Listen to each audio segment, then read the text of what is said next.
It all started with a sensation, a chill crawling across the back of my neck, an unshakable instinct that something was off. I'd always taken pride in being a trusting husband, someone who believed in the strength of our vows and the woman I married. But recently, the dynamics had begun to shift in subtle, unsettling ways. Lydia, my wife of 10 years, had become emotionally distant. Her phone was now her constant companion.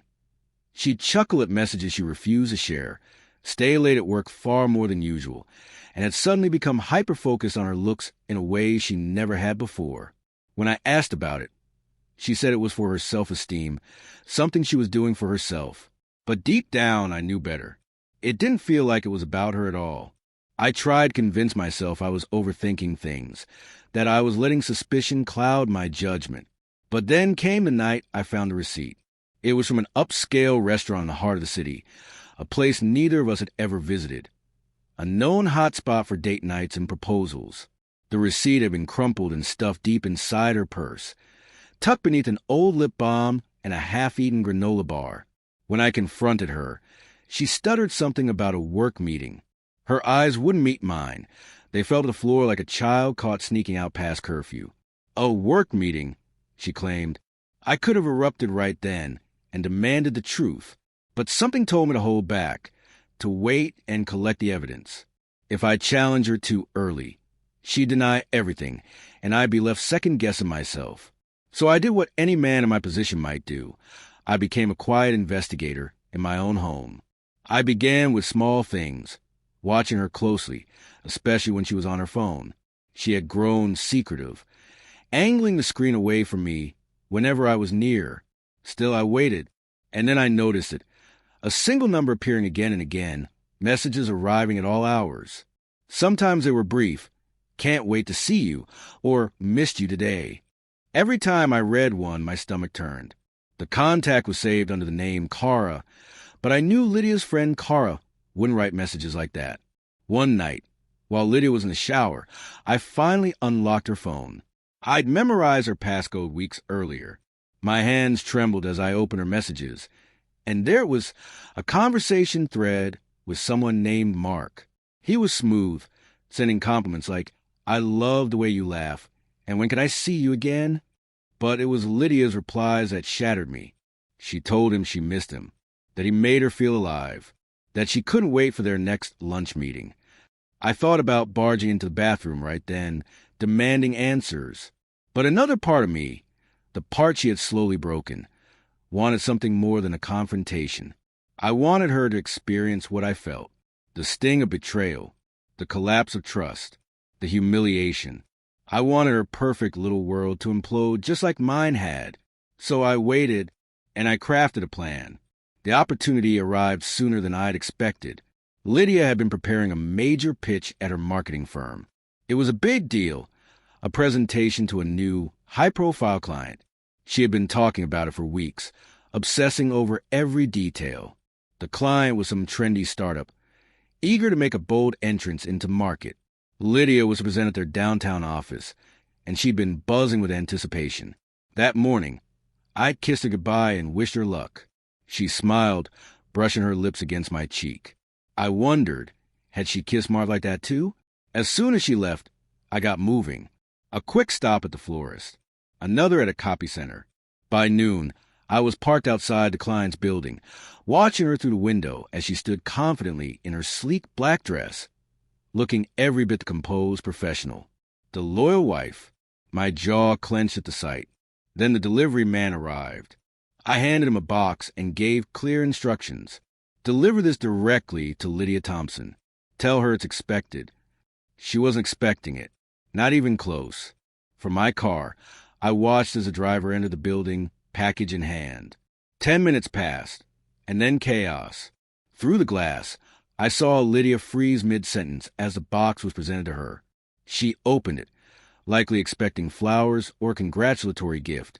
Instead, she found printed screenshots of her text conversations with Mark, each one more damning than the last. On top of the pile, a handwritten note. "You're not as clever as you think." The entire room fell into silence. Lydia's face drained of color.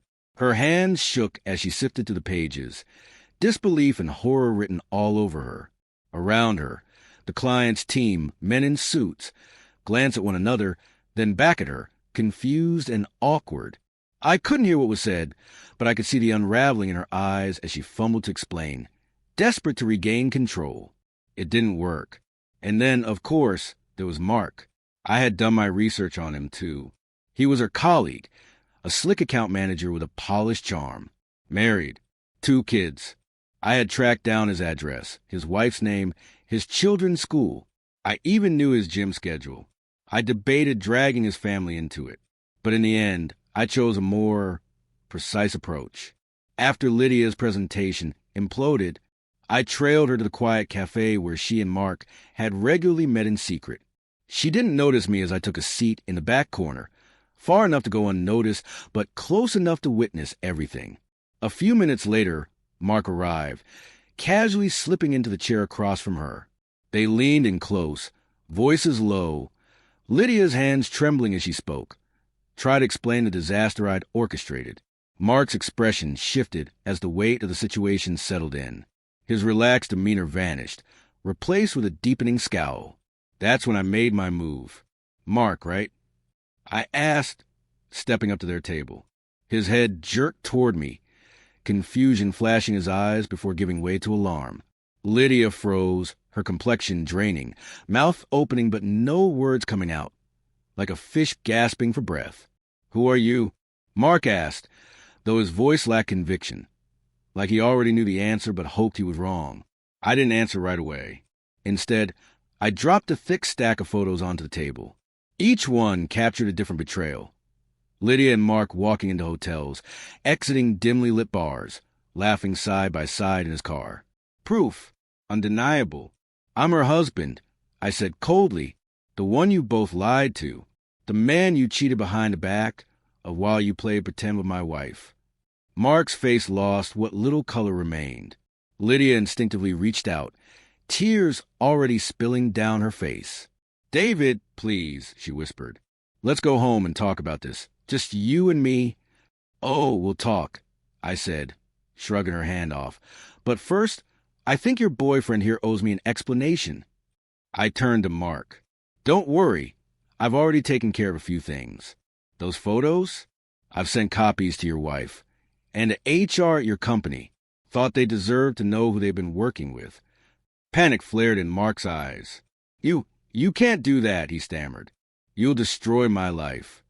You already did that yourself. I snapped. Both of you. Did you honestly think there wouldn't be fallout? That you could sneak around, tear families apart, and walk away unscathed? Lydia couldn't hold herself together any longer. She crumbled into her hands, sobbing uncontrollably. Mark sat frozen, completely speechless.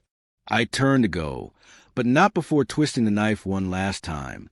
Oh, and Lydia? I said, glancing over my shoulder. Don't come back. The locks are changed.